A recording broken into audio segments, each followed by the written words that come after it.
9 de fevereiro de 1988. Philip Hudson, armado com um revólver, roubou um caixa com aproximadamente $3.000, o que na época era bastante dinheiro. Hudson colocou o dinheiro em uma mala e fugiu do local, mas o caixa viu seu veículo e ligou para a polícia. A polícia conseguiu identificar e interceptar rapidamente o veículo, mas Hudson se recusou a parar. Ele estava em alta velocidade, forçando vários veículos a sair da estrada e quase causando vários acidentes. Um helicóptero de notícias da KCNC estava filmando imagens aéreas para o noticiário sobre a construção de rodovias quando foi informado do incidente. Ele decidiu se juntar à perseguição, filmando o veículo de Hudson enquanto ele fugia. Hudson fugiu em direção ao norte de Tennyson Street e seguiu diretamente em direção a um carro da polícia não identificado que estava tentando bloqueá-lo. O detetive Robert Bob Wallace, de 51 anos, foi atingido por Hudson ao sair do carro. O corpo de Wallace foi arremessado a aproximadamente 130 metros do impacto, matando-o instantaneamente e forçando os policiais a parar a perseguição. E com a polícia não mais o seguindo, Hudson conseguiu fugir, mas o helicóptero continuou seguindo ele. Eles estavam no helicóptero perseguindo o carro, mas não conseguiram contato com a polícia, então pediram para que o estúdio entrasse em contato. E após cortar uma curva em um cruzamento, Hudson perdeu o controle do carro e bateu em uma árvore. Ele fugiu a pé com a mala e o revólver, correndo por vários metros, chegando a um prédio de apartamentos. Ele tentou parar um veículo que estava saindo do estacionamento, mas quando a mulher viu que ele estava armado, ela fugiu e ele ainda efetuou alguns disparos contra o carro, mas não conseguiu ir atrás deles. Ele foi para um parque de trailers e acabou vendo que o helicóptero estava seguindo ele, então ele apontou a arma para o helicóptero para tentar intimidar e ameaçar ele para que pudesse parar de segui-lo. Ele chegou a uma casa onde encontrou John Laurent, de 73 anos, juntamente com a sua neta. A neta de Laurent conseguiu escapar, porém ele ficou ali e acabou sendo feito de refém e obrigado a dirigir o carro para o bandido. Philip acabou se escondendo nos painéis do carro e conseguiu passar até mesmo por uma viatura da polícia. Porém, o helicóptero ainda estava na sua cola e somente eles sabiam em qual carro o bandido estava. E como eu disse antes, eles estavam com a conexão muito ruim e não conseguiam falar com a polícia, então estava tendo que fazer um intermediário entre o estúdio e o helicóptero, mas o delay era muito grande, tinha um tempo de atraso e a polícia não conseguia acompanhar rapidamente o que o helicóptero passava para eles. E foi aí então que o piloto do helicóptero decidiu que ele mesmo iria continuar com a perseguição e foi atrás do carro com o helicóptero, fazendo umas manobras muito ousadas para parar em frente ao carro, o que isso é muito louco para mim, porque, cara, como que o piloto teve coragem? Ele não tava nem aí se o cara ia disparar, se não ia. Ele simplesmente foi para poder salvar a vida do idoso. Ele conseguiu parar com o helicóptero na frente do carro, forçando o bandido a parar, porque não tem como atravessar dentro de um helicóptero, né? Convenhamos. E no momento em que ele aponta a arma pro helicóptero, a polícia chega. O oficial Roger Prince chegou ao local com a sua equipe e cercou o carro de Hudson. E nesse momento eles atiraram, dando um fim a todo o terror causado por ele.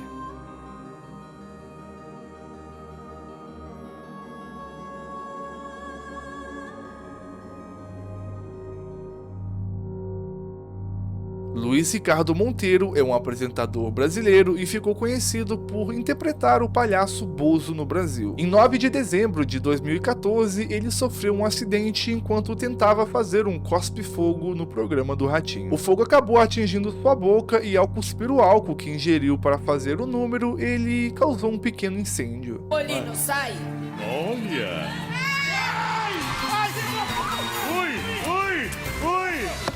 Meu Deus! É verdade! Ele foi levado para o hospital Albert Einstein, onde ficou internado com algumas queimaduras, mas não foi algo tão grave e ele rapidamente se recuperou.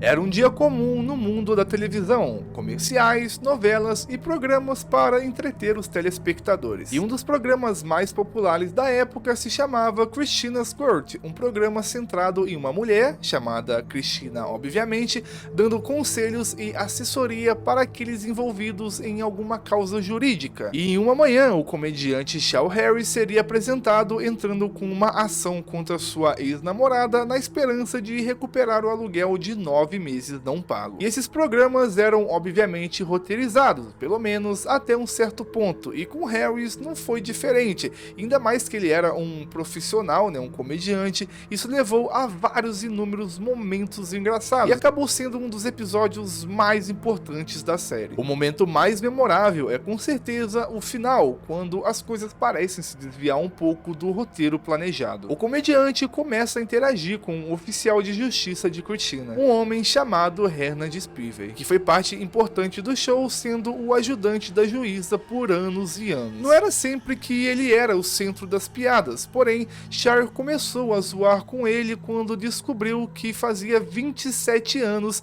que ele estava casado, dizendo que ele parecia infeliz. Look at him though, he look mad. You don't look happy, brother. You don't look happy. Tudo isso foi um momento bastante divertido para quem estava assistindo, embora na época ninguém soubesse o quão verdadeiro foi aquela piada sobre o casamento do cara. Porque afinal, esse relacionamento não foi pra frente, então ele se casou pela terceira vez com uma mulher chamada Patrícia. E o pior aconteceu. Em julho de 2019, Hernand Spivey foi confrontado com sua esposa Patrícia e ela acreditava que ele fazia o uso de esteroides e que estava atraindo. E no meio dessa discussão, Spivey sacou uma arma e atirou em sua esposa, uma vez no braço e depois no peito. E o mais curioso disso foi que ele mesmo ligou para a polícia e disse que havia sido baleado na perna pela sua esposa após uma briga pela arma. Porém, a polícia chegou no local e a história parecia um pouco diferente. Eles encontraram o corpo de Patrícia sem vida no armário do quarto. E até hoje ninguém sabe o que aconteceu com ele, porque aparentemente o caso e ele sumiu. Então, alguns dizem que a acusação foi retirada e outros dizem que ele saiu após pagar uma fiança. A história começa em 1995, 4 dias depois do Natal. O incêndio começou em uma casa na cidade de Buffalo, em Nova York. E na tentativa de apagar o incêndio, o bombeiro Donald Herbert estava em pé no telhado do prédio quando ele cedeu e Herbert caiu no sótão e ficou preso na fumaça. Ele estava incapaz de respirar e ficou lá sem oxigênio por cerca de 6 minutos, antes que eles finalmente conseguissem puxar o seu corpo para um lugar seguro. Tudo isso foi filmado e mostrado no noticiário local, e de alguma forma ele conseguiu sobreviver ao acidente. Porém, ficar sem ar por tanto tempo fez com que ele perdesse a maior parte de suas funções cerebrais. E levou muito tempo para ele voltar a ter um estado minimamente consciente, incapaz de comer, respirar e aparentemente incapaz de compreender o mundo ao seu redor. A sua condição o levou a ser colocado em uma casa de repouso onde colocaram um tubo de alimentação e era a única coisa que o mantinha vivo. O homem ficou inconsciente por muito tempo, mas então algo aconteceu em 20 de abril de 2005. 9 anos e meio após o seu acidente, Donald Herbert acordou na casa de repouso onde passou a maior parte dos seus anos. E de repente ele se volta para uma enfermeira e pergunta por sua esposa linda. Ele estava exibindo sinais de estar totalmente lúcido, o que levou a equipe do lugar a ligar para a família dele. E obviamente correu para poder vê-lo. E apesar dele estar cego, ele conseguiu identificar quase todos os membros da sua família. E o momento foi registrado com uma câmera durante 1 hora. Imagina só a dor de você passar 10 anos inconsciente e do nada você acordar, como se para você não tivesse passado todo aquele tempo. Ele basicamente teve 10 anos da vida dele retirado ao tentar salvar a vida de outras pessoas.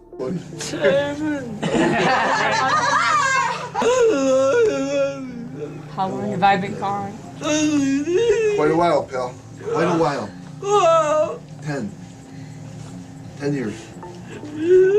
E E ele teve vários momentos que ele entrava e saía da lucidez, e isso aconteceu por muito tempo. E como ele costumava se debater muito durante a noite, principalmente por se lembrar do acidente, sempre ficava algum membro da família com ele para que não acontecesse nada. Porém, em uma noite, acabaram deixando ele sozinho e aconteceu uma tragédia. Ele acabou se debatendo e caindo de cabeça no chão. E a partir daquele momento, ele nunca mais teve outro momento de lucidez. E um ano após o ocorrido, ele acabou falecendo de pneumonia.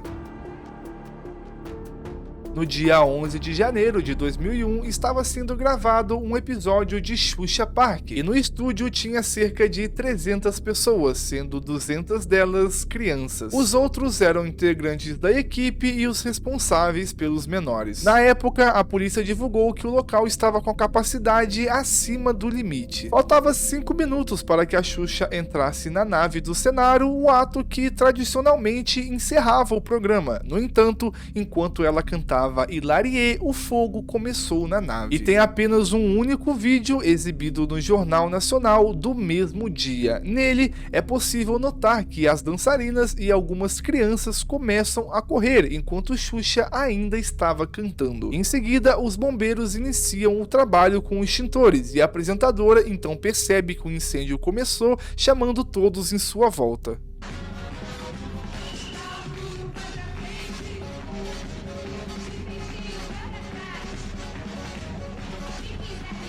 Pode vir! Ah, vem gente!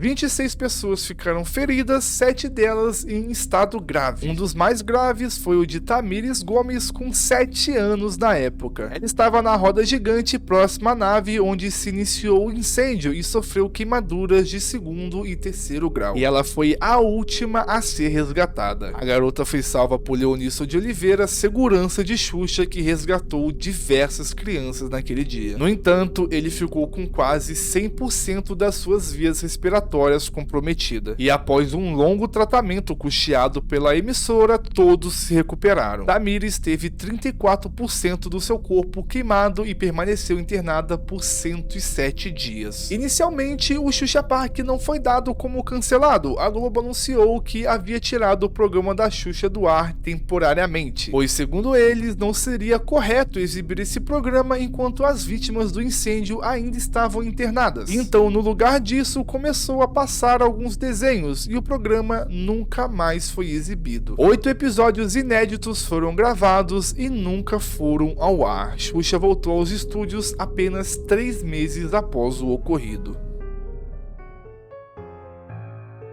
Eloá Cristina Pereira Pimentel, filha do ex-cabo da PML Everaldo Pereira dos Santos e de Ana Cristina Pimentel. Aos 12 anos de idade, ela começou um relacionamento com Lindenberg de 19 anos, o que já é algo bem estranho. Porém, o relacionamento não foi pra frente e eles terminaram. Em 13 de outubro de 2008, Lindenberg Fernandes Alves, então com 22 anos, invadiu o domicílio de sua ex-namorada. Eloá Cristina Pimentel estava com 15 anos, e no local, ela e os colegas estavam realizando trabalhos escolares. Inicialmente, 2 reféns foram liberados, restando no interior do apartamento Eloá e Nayara Silva. No dia 14, Eduardo Lopes, o advogado do sequestrador, passou a acompanhar as negociações do cliente juntamente com o GAT. Às 10h50, Nayara Rodrigues foi libertada, e no dia 15, ela foi chamada para o local pela polícia para ajudar a negociação à distância. Ela obedeceu às ordens da polícia e voltou ao apartamento para ficar ao lado de sua amiga. Após mais de 100 horas de cárcere privado, os policiais do GAT e a tropa de choque da Polícia Militar de São Paulo explodiram a porta. Segundo eles ouviram um disparo de arma de fogo no interior do apartamento. Eles entraram numa briga corporal com Lindenberg, que acabou atirando na direção das reféns. A adolescente Nayara deixou o apartamento andando com um ferimento no rosto, enquanto Eloá carregava carregada nos braços de um policial. Ela foi levada inconsciente para o centro hospitalar de Santo André. O sequestrador saiu sem ferimentos e foi levado para a delegacia e depois para a cadeia pública da cidade. Eloá foi baleada na cabeça e na virilha. Ela não resistiu e teve morte cerebral confirmada às 23h30 de sábado do dia 18 de outubro. A cobertura da mídia foi bastante questionada e criticada após o desfecho do caso, que resultou na morte de uma das reféns. O ex-integrante do BOPE, Rodrigo Pimentel, em entrevista ao portal Terra, criticou duramente a cobertura da mídia brasileira, argumentando que as emissoras de TV citadas, Rede TV, Rede Record e Rede Globo, foram irresponsáveis e criminosas. Ele disse que o Ministério Público de São Paulo deveria inclusive chamar à responsabilidade essas emissoras de TV. A jornalista Sônia Abrão, da Rede TV, entrou ao vivo com Lindenberg e Eloá por telefone, intervindo diretamente nas negociações e bloqueando a linha com o negociador da polícia. A ação da polícia também foi criticada por diversas pessoas, inclusive por especialistas em segurança pública. Marcos Duval, um instrutor de defesa pessoal do Departamento de Polícia do Texas, foi contratado por uma rede de TV brasileira para comentar sobre a ação da polícia no caso. Segundo ele, a polícia ter deixado Nayara voltar ao local foi extremamente irresponsável e isso não acontece em nenhum outro lugar do mundo. Além disso, ele também apontou erros no socorro às vítimas e também na invasão. O julgamento de Lindenberg durou 4 dias, que foi do dia 13 a 16 de fevereiro de 2012, e ele foi considerado culpado pelos 12 crimes que foi acusado: um homicídio, 2 tentativas, 5 cárceres privados e 4 disparos de arma de fogo. Ele foi condenado a 98 anos e 10 meses de prisão. Entretanto, o Código Penal da época limitava a 30 anos o prazo máximo de cumprimento de pena, e atualmente esse limite subiu para 40 anos. Em 6 de junho de 2013, o Tribunal de Justiça de São Paulo reduziu a pena para 39 anos e 3 meses de prisão. E logo após terminar esse roteiro, eu fiz algumas pesquisas porque eu fiquei bastante curioso no caso. E olha só o que eu descobri: a justiça concedeu regime semiaberto a Lindenberg Alves, e por trabalhar na unidade, ele teve 313 dias de pena perdoado. E para quem não sabe, no semiaberto, os detentos têm direito a 5 saídas temporárias no ano, sendo ele Dia dos Pais, Dia das Crianças e Natal. Ai, essa justiça brasileira é ou não é uma maravilha?